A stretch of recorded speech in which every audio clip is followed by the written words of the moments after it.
Hello friends, welcome back to my channel. आज हम electrical engineering के सबसे इम्पोर्टेंट कंसेप्ट में से एक किरचॉफ्स वोल्टेज लॉ यानी कि केवीएल के बारे में डिटेल में समझेंगे। अगर आप इलेक्ट्रिकल स्टूडेंट हो तो ये टॉपिक एग्जाम्स और इंटरव्यू के लिए बहुत इम्पोर्टेंट टॉपिक है। वीडियो के एंड तक आप केवीएल का स्टेटमेंट, प्रिंसिपल और न्यूमेरिकल सॉल्व करना सीख जाओगे। तो चलिए शुरू करते हैं। किरचॉफ ने सर्किट एनालिसिस के लिए दो इम्पोर्टेंट लॉस दिए हुए हैं। पहला है किरचॉफ्स करंट लॉ, जो कि कंजर्वेशन ऑफ एनर्जी पे बेस्ड है, जिसके बारे में मैं ऑलरेडी वीडियो बना चुका हूँ। इसका लिंक मैं डिस्क्रिप्शन बॉक्स में डाल दूंगा। और दूसरा है किरचॉफ्स वोल्टेज लॉ या केवीएल, जो कंजर्वेशन ऑफ एनर्जी पे बेस्ड है। आज के वीडियो में हम केवीएल को डिटेल में समझेंगे। किरचॉफ्स वोल्टेज लॉ को लूप रूल या मैश रूल भी कहा जा सकता है। इस लॉ के अकॉर्डिंग क्लोज लूप सर्किट में सभी वोल्टेज राइज और वोल्टेज ड्रॉप का एल्जेब्रिक सम जो है वो जीरो होता है। सिंपल लैंग्वेज में समझे तो सोर्स वोल्टेज जितना है उतना ही हमारा लोड जो है वो कंज्यूम करता है। दैट मीन्स कि हमारे सर्किट में वोल्टेज का एल्जेब्रिक सम जो है वो जीरो होता है। ये हमारे एनर्जी कंजर्वेशन के प्रिंसिपल को फॉलो करता है। अब हम सिंपल न्यूमेरिकल एग्जांपल से समझते हैं। यहाँ पे हमारा 10 वोल्ट जो है वो हमारा सोर्स वोल्टेज है। R1 2 ओम है, R2 3 ओम है, और हमको ये सर्किट में करंट फाइंड आउट करना है। तो केवीएल के रूल के हिसाब से algebraic sum of all voltage around close loop system is zero. That means कि हम लोग ये बोल सकते हैं कि हमारा सोर्स वोल्टेज जो है उतने बराबर ही हमारा voltage drop across this two resistor should be happen. ठीक है। तो अगर हम लोग केवीएल अप्लाई करते हैं क्लॉकवाइज डायरेक्शन में, क्लॉकवाइज ही क्यों, हम लोग साइन कन्वेंशन को ध्यान में रखते हुए क्लॉकवाइज डायरेक्शन में अप्लाई कर रहे हैं। ऐसा नहीं, कोई रूल नहीं है कि हम लोगों को क्लॉकवाइज डायरेक्शन में ही केवीएल को अप्लाई करना है। हम लोग एंटी क्लॉकवाइज भी कर सकते हैं, बट यहाँ पे हम लोग क्लॉकवाइज डायरेक्शन में देखते हैं। तो just because my current is travelling from negative to positive, उसका मतलब ये हुआ कि ये राइजिंग ट्रेंड में है। इसीलिए हम लोगों ने इसका साइन पॉजिटिव रखा है। तो ये डायरेक्टली वोल्टेज में है तो हम लोग उसको +10 वोल्ट लिख दिया है।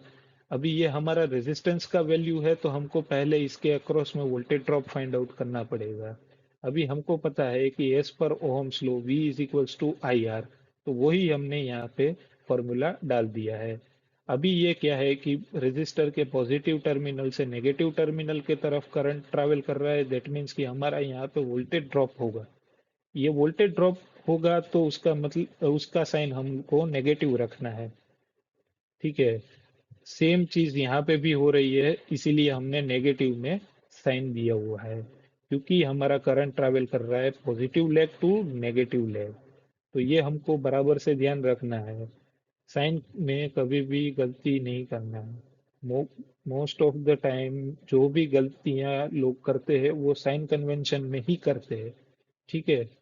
तो ये हमको याद रखना है। ये फॉर्मूला अप्लाई करने के बाद इज इक्वल्स टू जीरो क्यों डाला, क्योंकि हमको पता है एल्जेब्रिक सम हमारा जीरो आना चाहिए। अभी यहाँ पे 10 वोल्ट तो है ही सोर्स वोल्टेज। आई की जगह पे वो तो अननोन क्वांटिटी है। अभी R1 की वैल्यू हमारे पास 2 ओम है और R2 की वैल्यू 3 ओम है। तो ये दोनों को अगर हम लोग ऐड करते हैं तो 5I हमारा इक्वेशन बनता है।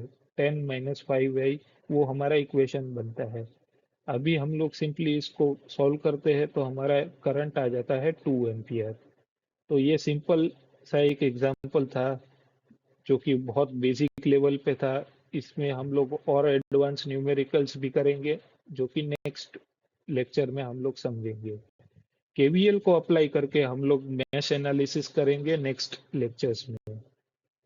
केवीएल को Kirchhoff's voltage law, loop rule या मैश रूल भी कहा जाता है। ये एनर्जी कंजर्वेशन के प्रिंसिपल पे बेस्ड है। किसी भी क्लोज लूप में वोल्टेज राइज और वोल्टेज ड्रॉप का एल्जेब्रिक सम हमेशा जीरो होता है। ये बहुत इंपॉर्टेंट लाइन है। हम एक और बार इसको रिपीट करेंगे और इसको मेमोराइज करेंगे, याद रखेंगे। किसी भी क्लोज लूप सिस्टम में वोल्टेज राइज और वोल्टेज ड्रॉप का एल्जेब्रिक सम हमेशा जीरो होता है। उसका mathematical equation sigma V is equals to 0 है। और इस लॉ का यूज करके सर्किट एनालिसिस, मैश एनालिसिस और न्यूमेरिकल सॉल्विंग में किया जाता है। अगर आपको ये वीडियो हेल्पफुल लगा हो तो वीडियो को लाइक करें, शेयर करें और चैनल को सब्सक्राइब करना ना भूलें। ऐसे ही इलेक्ट्रिकल इंजीनियरिंग के इजी कंसेप्ट के लिए और एग्जाम ओरिएंटेड स्टडीज के लिए हमारी चैनल के साथ जुड़े रहिए। Thank you for watching.